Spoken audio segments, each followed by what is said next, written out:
Good evening and welcome to We're Not Wizards. My name's Richard. And my name's Ed. And this is a quick start on the Kickstart. This, as I said, is We're Not Wizards. And joining me is Ed Jowett, and Ed should be no stranger to the show. He's certainly no stranger to me. He's been on. This is your third time I think it coming is. On now? Yeah, I think it's the third time. Yeah. Third time. Third time's a charm, as he would say.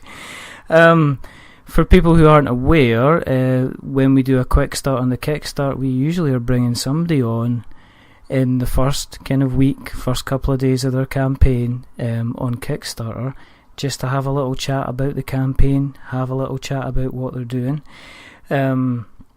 Last time Ed was on, he was talking about Era Ballum. This time he's on to talk about Era The Consortium, a Universe of Expansions number 2. So it's a sequel. So thank you very much for coming on. Thank you for having me back. I always love talking to you. It's always good fun. It's always a nice little chat. It's always quite, I must first of all say that congratulations on being fully funded already. Thank you very much. I think I'll come on to this a bit more later, but fully funded is really only the first step in this Kickstarter. Yeah. Okay. But it's definitely the first step, and it's definitely a really good step to start off with. So you've been busy. You've fulfilled the previous campaign. Little kind of many campaign books were popping through letterboxes all across the world quite recently. Yeah, post office staff were frowning at me in annoyance. Did you make sure that you made sure that there was a lengthy queue behind you before you opened your bag and brought out the several hundred of course, copies? That's pretty much the only way to do it, right? Yeah, exactly. Just then have a really long conversation with a post office counter staff before you even start going through anything.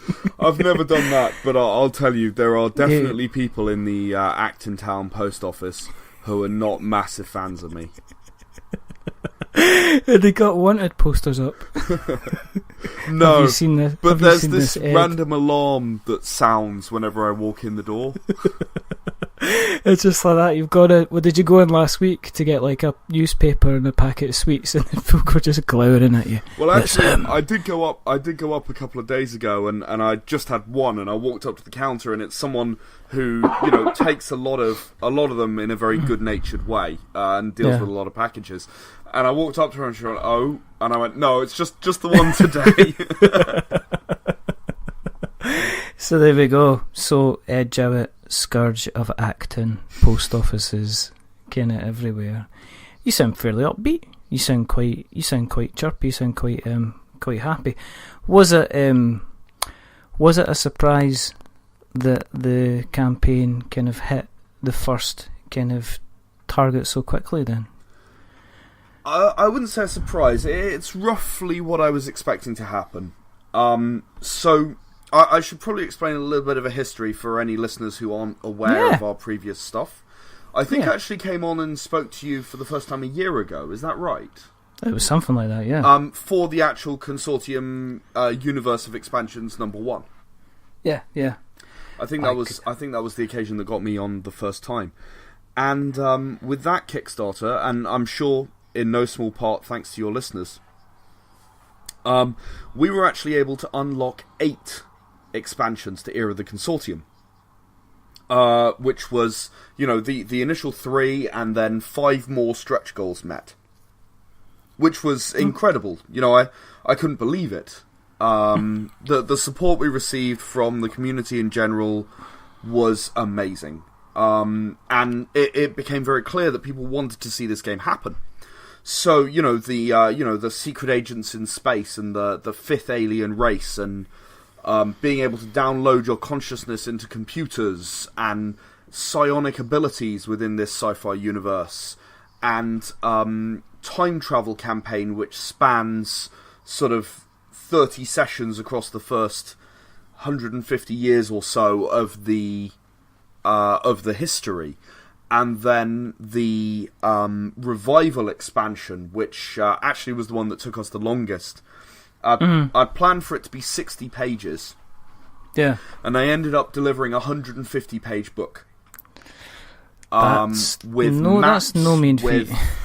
With maps, with stories, with a really in-depth writing of the campaign. Also with the rules that I'd promised about survival horror in that universe.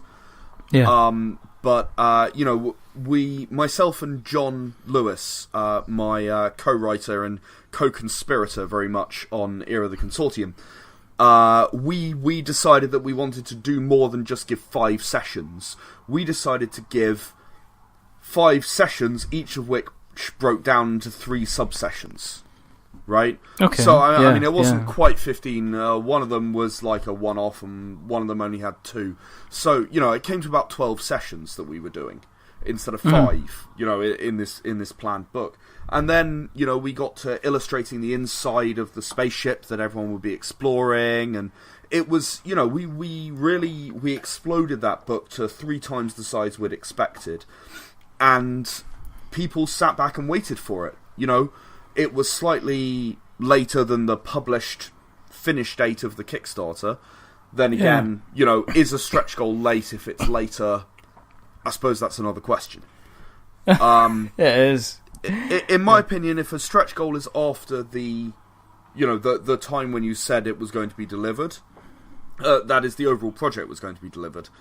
In my opinion, that doesn't necessarily mean that it's late. Given that it wasn't planned when I planned the end date, right?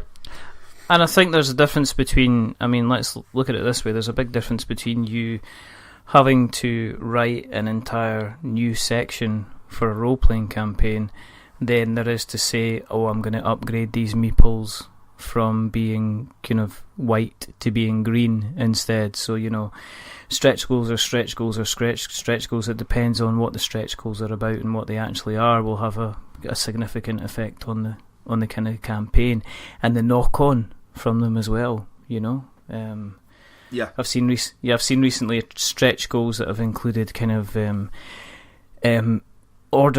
inlay trays, and then somebody piped up and says, "Well, is that for putting the cards in?" It's like, "Yep." So what do you do if you want to sleeve your cards? And they were like, right, okay. So they had to go back to the drawing board again and redesign it to make sure that the cards that were fitted included the sleeves. So they had to pretty much go back to the drawing board. So, ouch. As I say, depends what you mean. If you're looking at something, having to write a whole thing, if you're looking to have to manufacture. And in all seriousness, do people really expect to have their Kickstarter bang on time nowadays? Well, I can only speak for myself. Yes. But that is actually the first Kickstarter I've ever delivered late, and that was only the revival expansion that was late. So, I guess from me, the answer's probably yes. I know that in general, a lot of people do deliver Kickstarters late. I'm a project manager in my professional life. I try to apply the kinds of things that I would apply to my job to these projects, and sort of take it seriously and professionally, and provide a sort of professional experience to people. I think that's really important. Yeah. So, have you got spreadsheets? I do have spreadsheets. I have a plan. Do they have macros? They have macros. Since you mention it. Do they automatically fill out bits when you put bits in other bits? Yeah. Do they? Yeah, they do. Do they then, when you fill in the dates and stuff, does that automatically give you a potentially kind of delivery date for the overall project? Yeah, and you can even put in a percentage contingency, if you like. Really? Yeah. Is that something that you kind of like design for work? Yeah. And then take home? Yeah, I mean, the thing is that inherently any project always has very similar issues. It's always about time or budget or quality. It's one of those 3, and resources are linked to time and budget, obviously. So if you can't get the people you need, it has an impact. And the reality is that making a role-playing game is no different from getting a piece of software done. Yeah. exactly the same kind of stuff happens. It doesn't go as fast as you'd hoped. Something goes wrong in review or whatever. And yeah, I mean, therefore, the same techniques that you use in order to deal with a software project, you can use to deal with a writing project, which I find very convenient because, yeah, I've been doing it for almost 6 years now. So I've got a vague idea of how to manage a project. Yeah. Do you, I mean, when you're planning out for the campaigns, I mean, for people that have, Era is basically role playing. Mm-hmm. It's not miniatures, it's not worker placement. It's good old fashioned. Get in there, get some dice, have pretend to be somebody else for a couple of sessions. So when you are kind of figuring out your stretch goals, do you look at something from a creative point of view? Do you look at something when you're planning out the stretch goals to say, well, this is going to be something that's going to require some more creative writing to produce? Or have your stretch goals generally been about kind of, you're not, I suppose your stretch goals aren't really going to be, I'm going to improve the quality of the book you get, I guess. I would like to think that would be an extremely difficult stretch goal to achieve. What I generally try to do with stretch goals is give people something more that doesn't cost a massive amount to produce.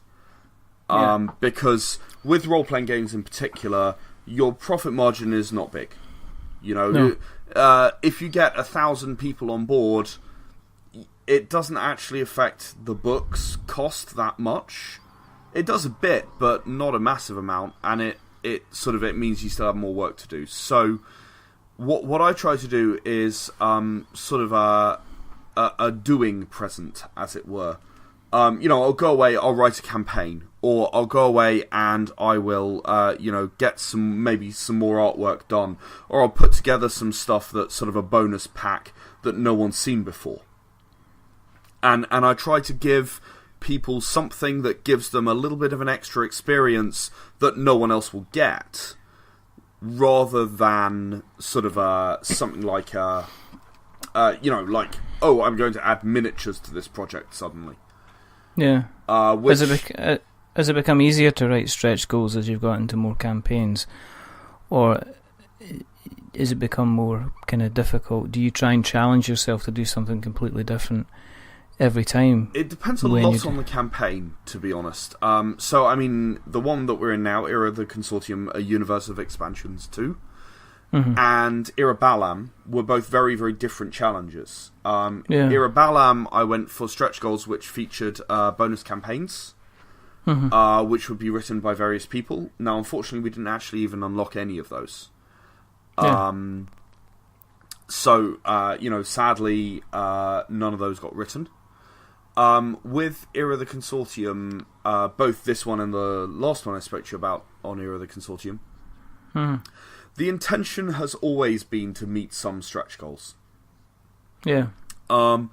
I constructed this with 3 expansions guaranteed. Free Trader, Predictive Genetic Algorithm, not Home Base. It's I do know my own expansions, I promise. It's New Worlds. Goodness those sake, 3 will be available, to everyone because it's funded. So anyone who pledges £10 or more gets those in digital. The higher tiers get you stuff in physical books instead. And then what the next stretch goal will mean is that I provide the 4th chapter of the time travel campaign to every backer. And then the next stretch goal after that is Home Base, which I mentioned by mistake a minute ago. Home Base will go to every backer, right? And then after that, there's another campaign called the Sirona Specials, which will go to every backer.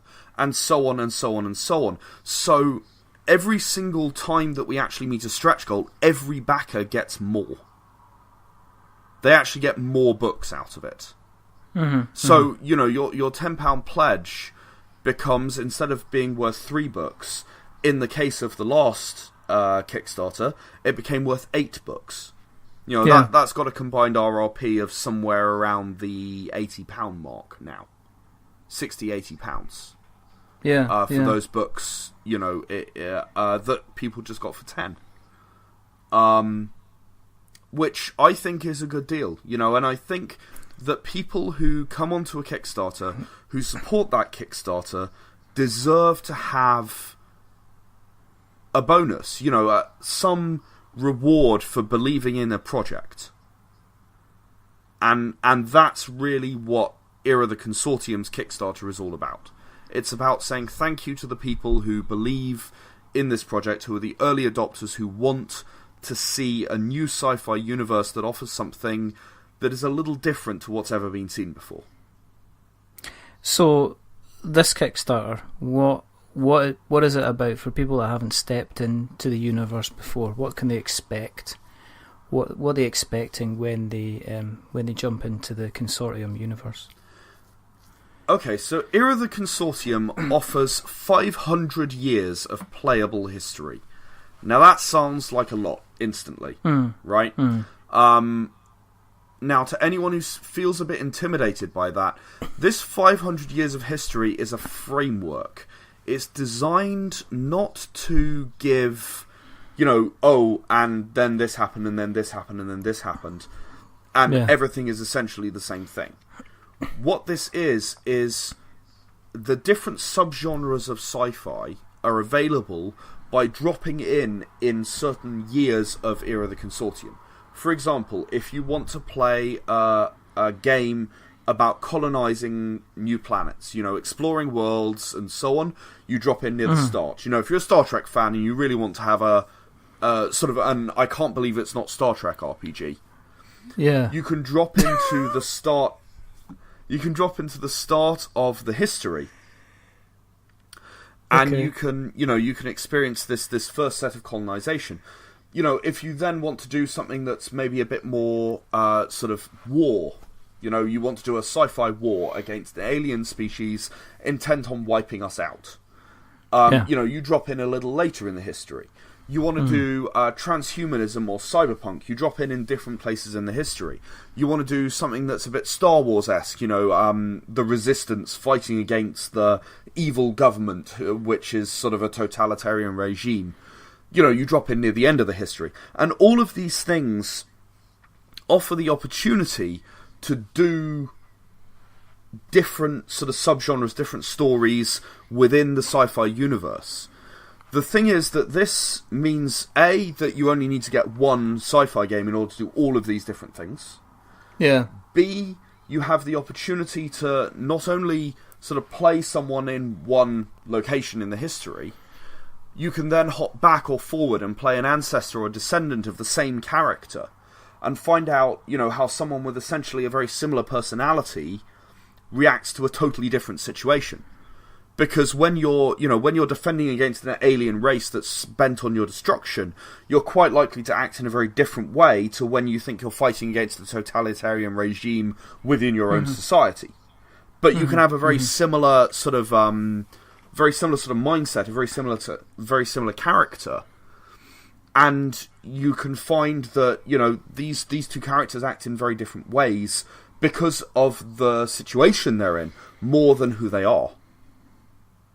Do you have everything laid out in like a timeline? Yeah. Are you able to know exactly where everything is and who's in charge, who's not in charge, and do you keep things open like the number of different systems that there are, the planets, or do you kind of rein people into that? So what I wanted to do was to give a structure and make sure that everyone understood, what to do if people go off track. Because if you change history, the future can look very different. So what I've laid it out as is a sort of a framework, right?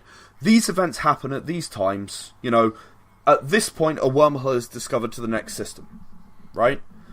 At this point, another wormhole is discovered that leads to a third star system. Yeah. And so on and so on and so on. So there's, there are sort of a limit to the number of systems you can access at any time. There's a limit to the technology that's available at any time. So the older periods don't have quite such advanced technology. War is certainly the mother of invention. That is definitely a theme that comes up. Yeah. But the idea is that you can leap into the right place and then know exactly what's accessible and what isn't, rather than trying to figure out, oh well, I don't really want them to go into that third system yet because at this point in the timeline, this alien race will own it, and they'll just get crushed. So rather than that, what I've done is I've said, okay, here's where the event happens, and if you're happening before that, you're not even going to experience this chunk of the universe yet. Okay. So they've got a point of reference and they can go in. In terms of the technology, I mean, is it do you kind of take I think what does it say that Philip Pullman, I think, said that he says something like steal like a butterfly, write like a bee. So he's basically, you take kind of influences from different places and then effectively kind of make it your own. I mean, are you the type of kind of writer that when you're putting together the scenarios, when you're putting together things like the weaponry or the transportation, do you just accept that, listen, this is going to be very, very much like how a Star Destroyer gets around, or you've mentioned Star Trek, so this is how much the ships that we're doing are going to fly very much like the Enterprise. The ships that we're doing are going to be, very, very much like a Battlestar Galactica kind of base ship or something. Or do you strive to do kind of completely different type of technologies, or is it really difficult to do that? I mean, because there's so many kind of sci-fi shows out there, is it difficult to come up with like a different type of technology without somebody saying, oh, you're just doing what they've done in The Expanse, for instance, or you're doing what they've done in Battlestar Galactica? Or do you just accept it and just say, I'm going to write it and just get it down there and let people play with it how they want to? That's a very good question, because you're right, there are so many things out there that do things in different ways or similar ways or whatever. I mean, Star Wars and Babylon 5 effectively have the same thing, right? Star Trek is probably one of the more unique on its own. What do you think? What did you think of Babylon 5, Ed? Just as a quick aside, did you like it, or did you think? I like Babylon 5 very much. I'm very impressed with the level of integrity that the continuity shows. Yeah, you can see that when it was written, he really, really cared. He really, really cared about that continuity and making sure that this story made sense from beginning to end as a cycle. Yeah. Yeah, I think that's one of the things, that it was written all by the same guy. Yeah, it was, yeah. Yeah, so it was like that was one thing that was fine. But I think it's funny because at the time it was kind of, I guess they took the mickey out of it for being kind of like the poor man's kind of Star Trek, which was kind of like a bit strange. Star Trek possibly stole their scripts a little bit and made Deep Space Nine, in case no one noticed. It sounds like you're saying that behind kind of some semi-gritted teeth. Let's move on past that, shall we? So, I mean, the way I do it is, I try to keep a sense of scientific realism behind a lot of what I'm doing, which does somewhat separate me from things. The only interstellar travel, for example, is via wormhole. Right, okay. And there is a very good reason why there are a number of wormholes in this region of space that I've not entirely explained yet. That's something that's going to come later. Okay. But apart from that, the original colony ship travels for a little over 1,000 years in order to actually get to this region of space. Launched from Earth, all the way for 1,000 years, different region of space, very, very far from any influences of humanity. Then after that, the fastest anyone actually travels in the Era The Consortium universe so far, not including wormholes, is about 1/8 of the speed of light. Right, okay. Which is not very fast. It's roughly 2 weeks to cross the solar system. Our solar system, as an example. That is country drive. Planetary solar system, rather than out to the Oort cloud or anything. So it's slow, deliberately so. But did you want people to kind of have kind of concentrated goodness in one area? Because it's very, very easy. I mean, if you take it on a video game side of things, if you're playing, like, say, Elite Dangerous or Mass Effect or something No like Man's that. Sky, if you don't like something, you can just head off and, couple of 10, 15, 20 light years away kind of thing almost instantly and discover a completely different planet. Have you tried to kind of limit that so people are kind of playing around in the relatively kind of local backyard kind of universe then? That's not why I've limited it, although it does have that effect. What I wanted to do was make it clear to a lot of people how big space really is, right? I think that's something that really struck me through my own studies. I studied astronomy at university. Oh, really? Okay. And one of the things that struck me was how big space was. And sci-fi never made me feel like space was that big. Traveling weeks between planets, it's a long period of time. Now I say that, but perhaps Firefly indicated that in some places. Yeah.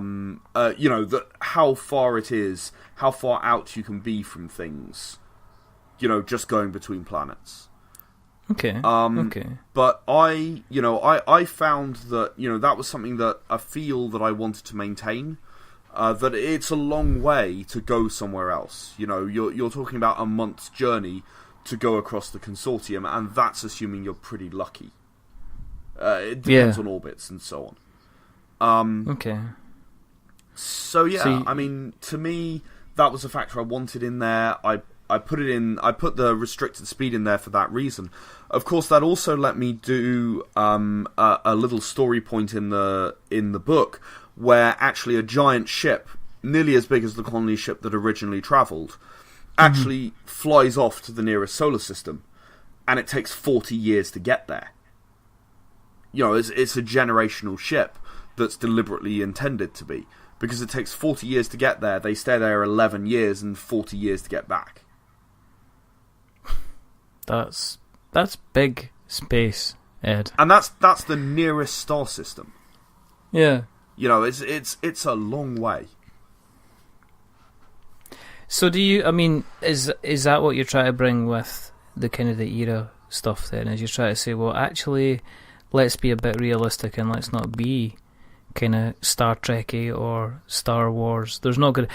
Let's face it, I don't think it sounds to me that there's going to be a Kessel Run version in kind of era with a Millennium Falcon kind of shooting about the galaxy from one place to another. Certainly kind of not. Although, there's certainly scope for it sort of inside a solar system. The Kessel Run thing was that he was dumb enough to get too close to a set of black holes known as the Maw. And that's how come a distance is listed rather than a length of time, because he was dumb enough to get close. So he cut in closer than anyone else dared, managed to get through, and therefore he managed it in a shorter distance than anyone else could do it. So, I mean, in the same way, yeah, if you decide to skirt the atmosphere of a gas giant and risk getting sucked down it, that could definitely exist. But certainly shooting across the galaxy to another solar system, it's not going to happen quickly, not unless you find a wormhole all on your own. Well, but kind of... obviously there's going to be kind of combat taking place. I mean, again, are there lasers? Or you have phasers? Have you got rockets? Have you got kind of anti-grav beams? Do you have tracking beams? Can you pull ships in and things like that as well? There are no tractor beams, at least not explicitly stated yet. Oh, right, okay. There is gravity control, though. So I would say that it's logical they could be invented. However, the really good gravity control has only just appeared with the fifth race. Right, okay. Because they happen to be experts in gravity control. So tractor beams, I would say I'm not ruling out. There are lasers. They were only invented 150 years in. Right, okay. After first contact with the first alien race. And they helped sort of finish off the issues and weaponize it. There are even plasma weapons, which again appear in the 5th Race expansion. The vast majority of weaponry, ship-to-ship weaponry, is railgun type weapons called strikes. Oh, right, okay. Yeah, okay. Which, they use sort of electromagnetic projectiles, magnetic projectiles, pass them through an electromagnetic field to accelerate them, and then they become extremely unpleasant to whatever happens to be sitting at the other end. You've figured all this out, haven't you? You've actually sat there and figured all this out. You've not just went, we'll have a Quargle beam, and what does that do? Well, it turns everything green and it puts their atoms within, 3,000 miles of, you spread yourself out over a long period of time. Well, what does that do? Well, it gives you an allergic reaction to cheese and then turns you actually into cheese itself, so you die by being allergic to yourself. I really want to add a Quargo beam to my game now. Quargo beams will be fantastic. There's a basis of scientific reality sort of in everything I try to do. There are a few sort of slightly odd things. There's a weapon in particular called Kaladbolg, which it actually destroys living tissue, organic molecules, and leaves a lot of inorganic stuff intact. And that's sort of a weapon of last resort that is brought into play at the climax of the core rulebook. It's very nasty. It's also used during the core rulebook to wipe out an entire planet of a particular species who they are worried are going to retaliate for a war. So there's some darkness in there.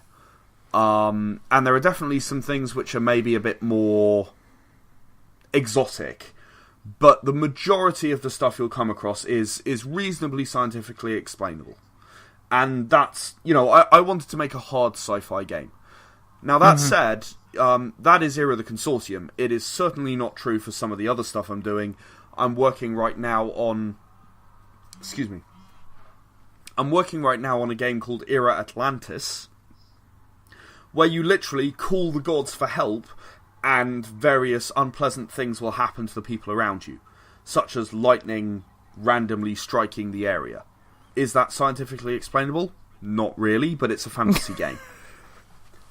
So you're going to the fantasy. Is this, okay, being scientifically minded, are you going down the line of when you're doing stuff, is a part of the Ed Jowett brain battling with the Ed Jowett imagination to say, well, you could just have, big huge snakes coming out of the ground with skeletons riding on them, and you're like, no, no, snakes don't come out of the ground, that's never going to happen, they'll come down from trees instead. That's okay, I'm accepting that, right? What about the skeletons? Oh, they're just fantasy, it's fine. Do you have that kind of little bit of a... I do, actually. My absolute worst one is steampunk. I really struggle with steampunk. It's just me, I have a problem with steampunk. It just feels unrealistic to me in principle, and I really struggle with it. But in terms of fantasy, are you just letting yourself go a bit? Yeah, I mean, I let myself go a bit. Era the Empowered, our superhero game, which is also the core rulebook is sort of being finished off. Again, you get people who can randomly heal other people at a distance using some kind of energy beam. Okay, well, we'll handwave that, it just works. Alright, and moving on now. It's an internal struggle. You can see that it's like Luke in Return of the Jedi. I can sense the good in you, I can sense the conflict. It's just...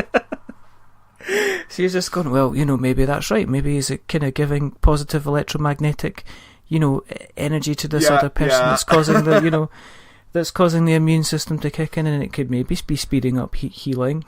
Oh no, my brain's melted, kind of thing. Yeah, but, I mean, I have, I should say that all of the Era games, from Era The Consortium, Era Liars, the low fantasy storytelling one, where you pretend to be adventurers and you aren't really. To Era the Empowered, Era Survival, we've got Era Silence. They're all, to some degree, just about scientifically explainable, or at least hand-waveable. Okay. For example, the lightning that I mentioned in Era Atlantis, well, perhaps you're underwater and you just, every single time you happen to go, oh great Zeus, strike the water with lightning, there just happens to be a lightning storm overhead. It becomes increasingly unlikely as you do it more and more, but it's just about believable.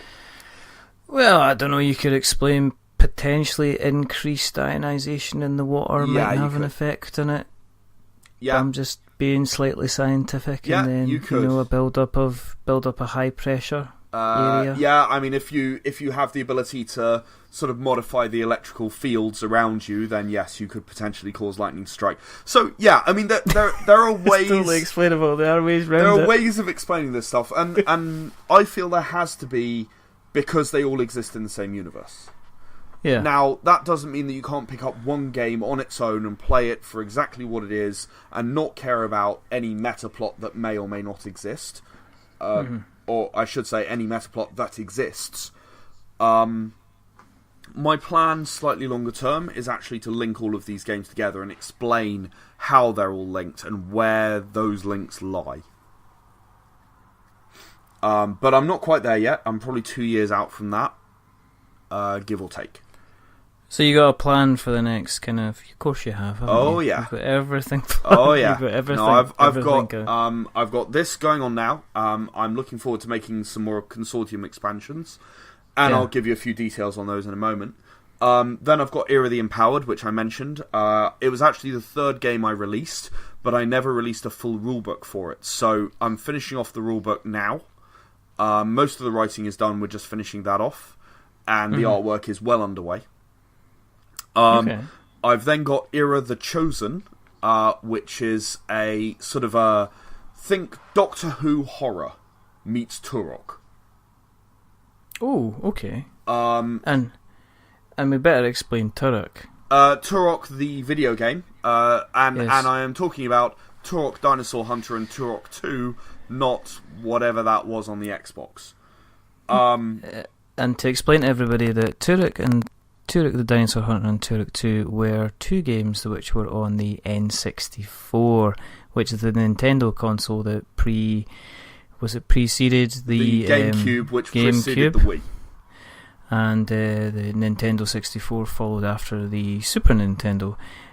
It was kind of enjoyed for the fact that, for two reasons.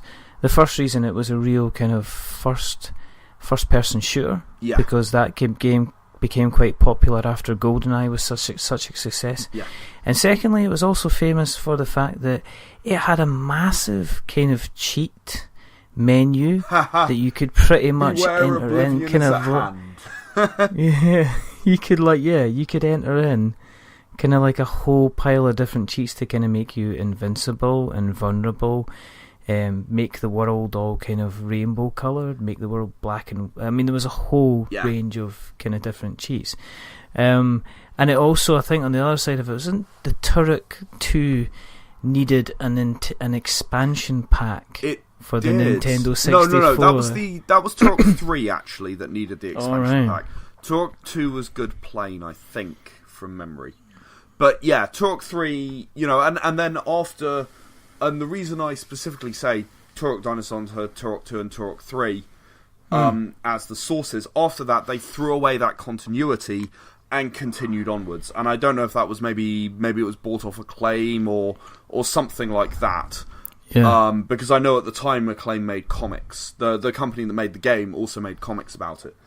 And they were following along some of those stories. So, all in all, it was a thing where you basically got pushed into another world. You'd run around with various weapons that you picked up off, mostly the enemies.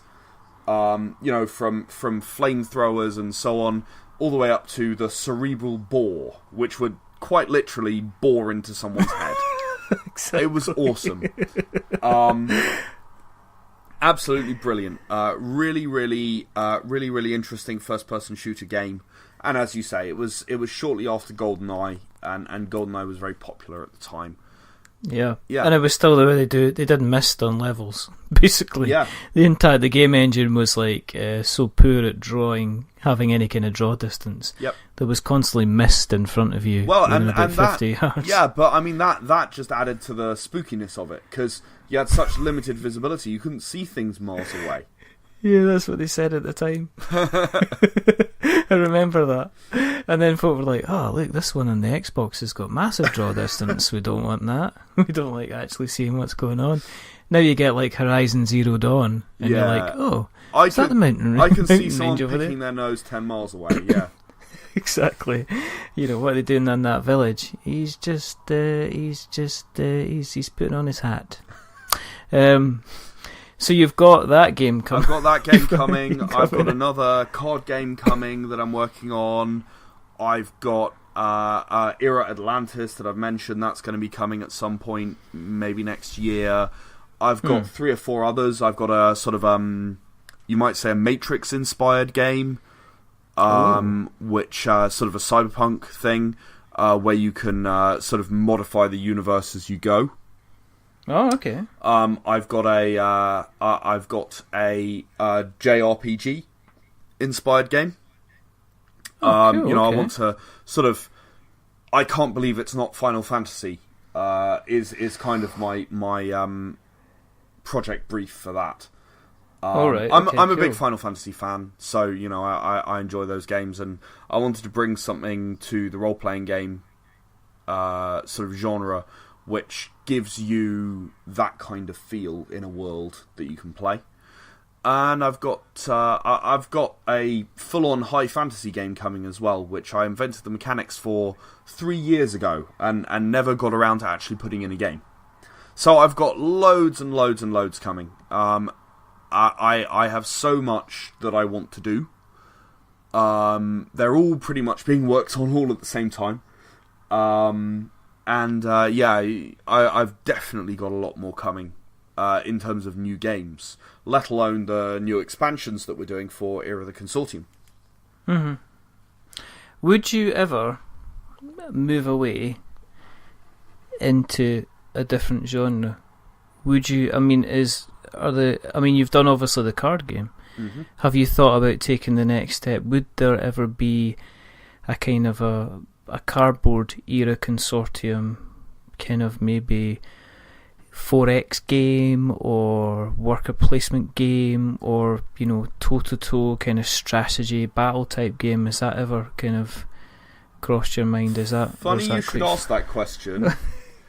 Yes, I am working on it. I have something. I've had a lot of trouble finding the right 3D modeler. All right, okay. To make some miniatures for it.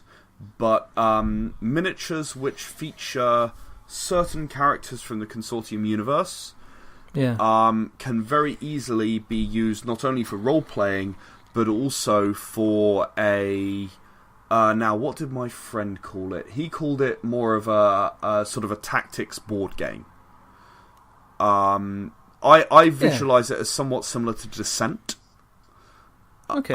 In that you would have miniatures which would have abilities, and you would have to fight other miniatures which have other abilities in order to achieve a certain kind of mission.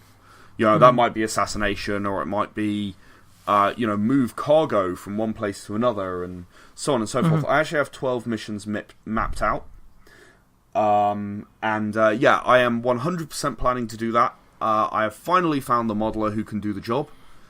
All right. I am expecting to talk a bit more about that in the near future. And in fact, you're the first person that I've told about that. So you heard it here first, folks. Well, that's because I guessed. I got lucky.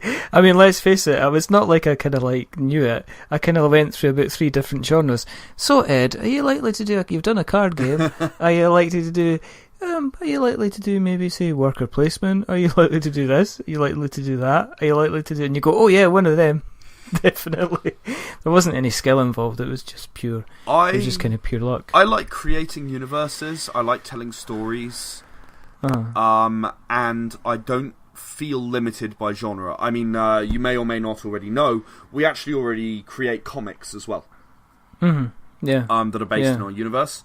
I actually have someone who works full time on creating comics.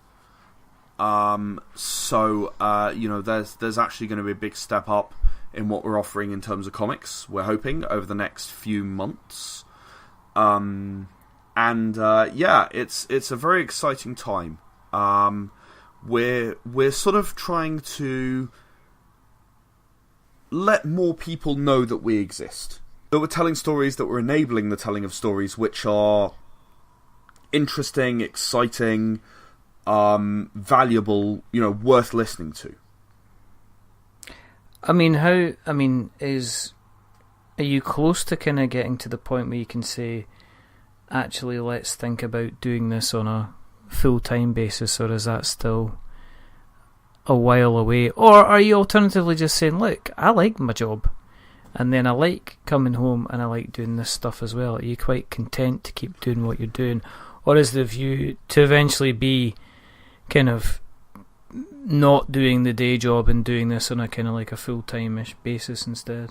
I would like to do this on a full-time-ish basis. I think that we are some years off from that yet. The sort of the average for beginning to achieve that is probably looking at 7 to 9 years for most people. And I'm about 4 years in since I launched my first game, so I've got more time to do.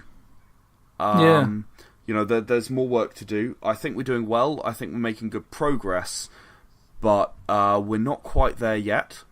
The dream is, yes, I would love to do this full time. I'm not totally insane.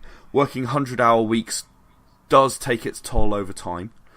I usually work a 40-hour working week, and I come home and I'll work an extra 40 to 60 hours in the evenings and weekends. But then I suppose you're set. Some people would say you're serving your apprenticeship. I mean,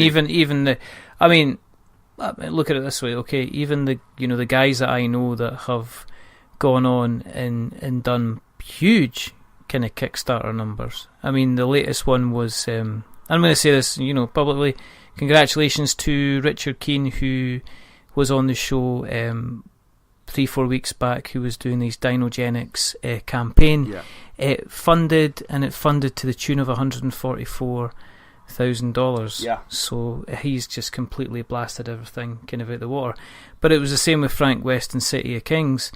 What they got in common, their game wasn't just something that they thought up 6 weeks ago and decided to put on Kickstarter. They'd both been kind of working on their stuff for 2.5-3 years, at least, before they were kind of out there. And it was just, this is my one kind of game.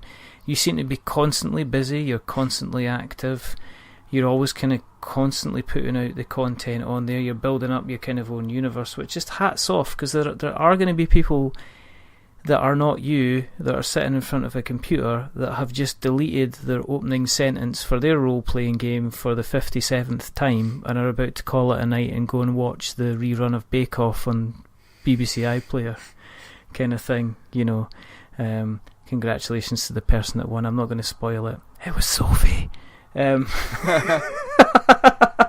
let's face it. I'll be honest, I've never seen Bake Off ever. I don't think you probably don't. Television's probably a kind of a luxury that you can't kind of afford. Really, it's like everybody's going, "Oh, you watch Stranger Things too?" It's like the only strange things that go on are what I'm typing down on my keyboard. Yeah. Exactly. But no, I mean, for if people have kind of listened tonight and they want to jump in, I mean, well, one of the things that we do as part of our company is we actually run a sort of a service, I would say, where we help people get their games from idea to publication. All right. Okay. I've worked with 3 people successfully so far. And I've got about 5 or 6 other people who sort of are en route in various stages. Now, what we do is we help you get onto Kickstarter and run a Kickstarter. And we charge you the first chunk of profit from the Kickstarter. So you get on Kickstarter, Well, first we help you create your game. We get you the artists and so on. You will have to pay for the artwork. If you need any writing done, you'll have to pay for that. Those will be freelancers. They need to be paid to do the work. But beyond that, we then help you get on Kickstarter. And we help you run the Kickstarter in such a way that you can, make the maximum out of your book that you're able to. Mm-hmm. There's a big part of that which is you and your involvement. I've run 3 Kickstarters, one of which had someone really, really involved, and that one brought in $3,500 dollars. Sorry, that's all right. And then what happens is we actually take. We take what you've got, we print the books, we distribute the books, we make sure that all of the Kickstarter backers get what they were promised, and then the next chunk of the profit goes to us based on how much work we've had to do to achieve that. That's pretty cool. Beyond that, there's sort of a profit split. It varies, but it varies based on how much work usually I have had to do. To help get it there, and how much of my actual creative input there's been. It varies somewhere between 75-25 in the original creator's favour, and 50-50. That's pretty cool. And then beyond that, we are giving advice to people on how to sell stuff. We're letting people know stuff as we find it out. We offer the books on our own website, and we get a few hits. And so on and so forth. So, as I say, I've done it successfully 3 times with 3 people. I'm working in particular with one other person right now who is in the playtest phase of his project. And I expect that certainly during the next 2 years that'll happen. Oh, that's cool. That's a project, and I've actually participated in the playtest. It's a brilliant game. I really enjoyed it. Really good setting. Mechanics need some work, but that's exactly why you playtest. Absolutely. So, if people want to pledge for Era The Consortium, a Universe of Expansions 2, what level? What's the best level they should think about going in? And you're not allowed to say the £290 level. I wasn't going to, actually. Okay, so if you already own the rulebook or the rulebook primer, because you're an existing listener to the podcast, and you came along last time, then you should hop on and you should look for the Stiletto unit pledge for £10. Okay. If you want the digital, or if you want some physical expansions, you should look for the Scimitar unit pledge for £40. That'll give you 3 physical expansions of your choice and all of the digital stuff. Now, neither of those include the rulebook, so you're not paying for anything twice if you already own the rulebook. Okay. Now, if you are, on the other hand, brand new to Era The Consortium, hello! It's a great game. Come and play it. It's a brilliant pitch. That's what I thought. There's a £25 pledge called Claymore Unit, which gives you all of the 8 existing expansions, and the Definitive Edition rulebook, and all of the new expansions for £25. The RRP is £50 for that. Okay. So you're getting it roughly 50%. As I said, I really believe in rewarding people for being the people who believe in the project on Kickstarter. Okay. And then if you are like me, you are more of a paperback person, more of a book in your hands person.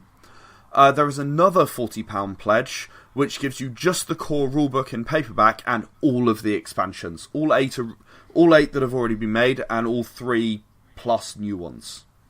Oh, cool. Okay. So right now that would be 3 new ones. If we begin to meet some more stretch goals, which, to be honest, I think we probably will. We've got 24 days to go as of recording this.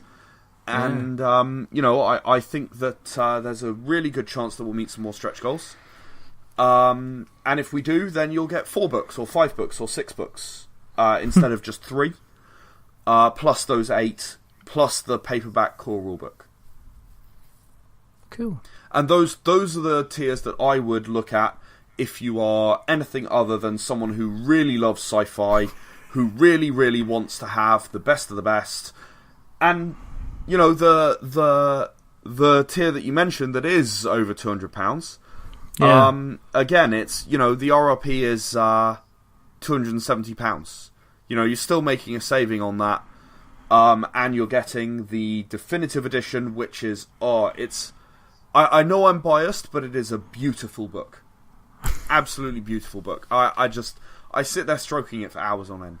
I don't want to know. And what you do in your own time is fair enough. This is a family show. We've just lost our clean rating on iTunes after your shenanigans like that. Oh, I'm sorry. I only stroked the front cover with my hand. No, I don't want to talk about it. Just drop it. Where can we find you on the internet? Webs, Mr. Jowett. You can find us on Facebook. You can find us on Twitter. You can find us on our website, www.shadesofvengeance.com. Or if you're one of those people who we were talking about earlier, who's interested in the a little help to make your RPG, try imaginerpg.com. Okay. And obviously you can find us on Kickstarter. What I'll do is I'll give Richard a link. Yes, and I will make sure it goes in the show notes. In fact, I'll make sure everything goes in the show notes so that we have notes to show. Are you getting any time to play anything yourself then? I am getting some time. I am at the moment playing an Era the Empowered campaign. All right. I am playing as a character called Violet, who is a telekinetic, but a visceral telekinetic. So she actually has flight and super strength, despite actually being a telekinetic. Sounds like a brilliant way to spend a Saturday night. I think so.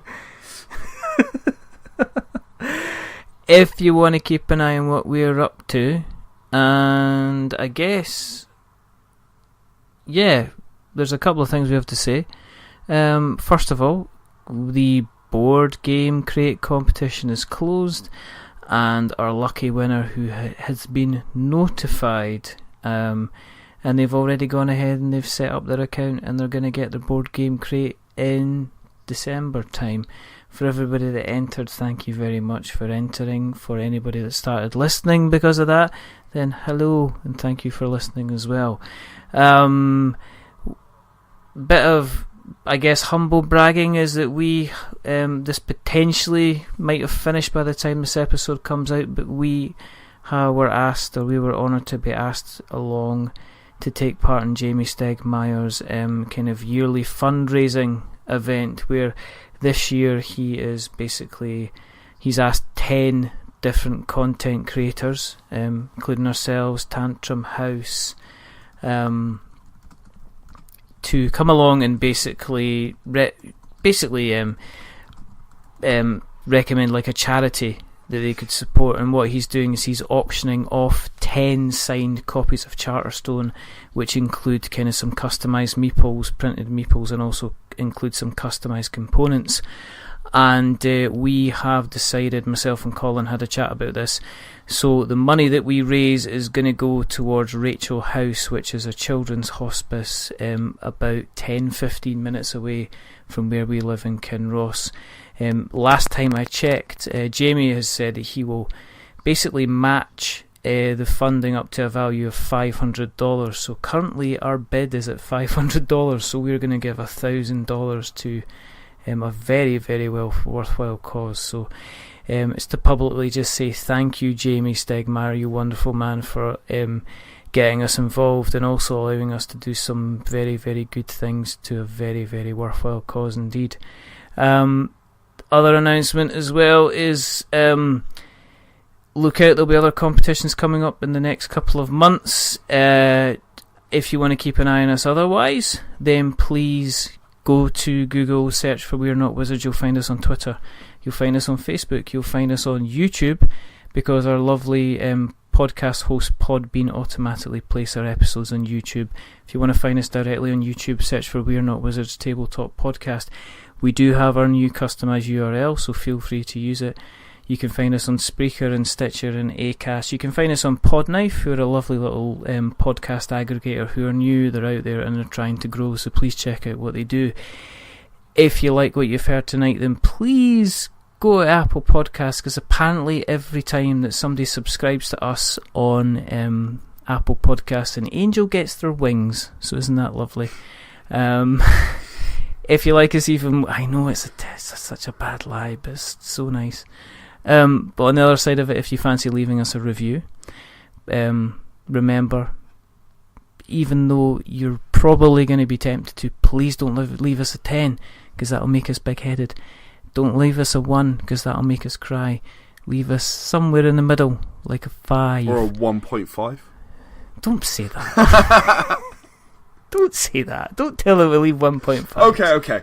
Don't leave a 1.5, leave a 1.6, okay? Don't say that. Thanks very much for that. Leave a 5, because that's average. And we have been rather average. Now, I was going to say the person that hasn't been average tonight is Ed Jowett, but after that comment, average Ed. I see how it is. Thanks for coming on. All right. You can go and stroke your book somewhere. Thanks very much. Thank you very much for having me. It's always a pleasure to speak to you, and it's so good to hear. It's always good to hear a little bit more theory behind what you're putting together. You know, it's always good to have a chat with you. And as soon as you do get that bigger board game together, I'm gonna have to obviously get you back on to have a chat about that. Oh, I'll be in touch, don't you worry. I know you will. But no, just thanks again for coming on. It is always a pleasure to have you on the show. There are only 2 more things to do. The first thing is to remember that we are many things, but we're not wizards. Are we wizards, Ed? We are not wizards. We are scientists, Definitely. Right? We are Yeah, we can prove everything through experiments and through theories. Logical explanation. Absolutely, through practical experimentation. Yes. And the second thing is to say goodbye. So it's a goodbye from the rather wonderful, the rather fantastic, the extremely average, the 1.4, that is Mr. Ed Jowett. Goodbye. You're a 1.7. I gave you a 1.8 in the end. Okay, I'll give you a 1.9 then on a good day when the wind's blowing in the right direction. Good to know. That's out of 2, right? That could be, maybe. Might be.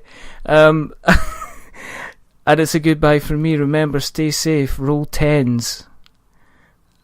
Check out what Ed's got on the go, because he's always got something on the go. He should almost be called Ed Something on the Go Jowett.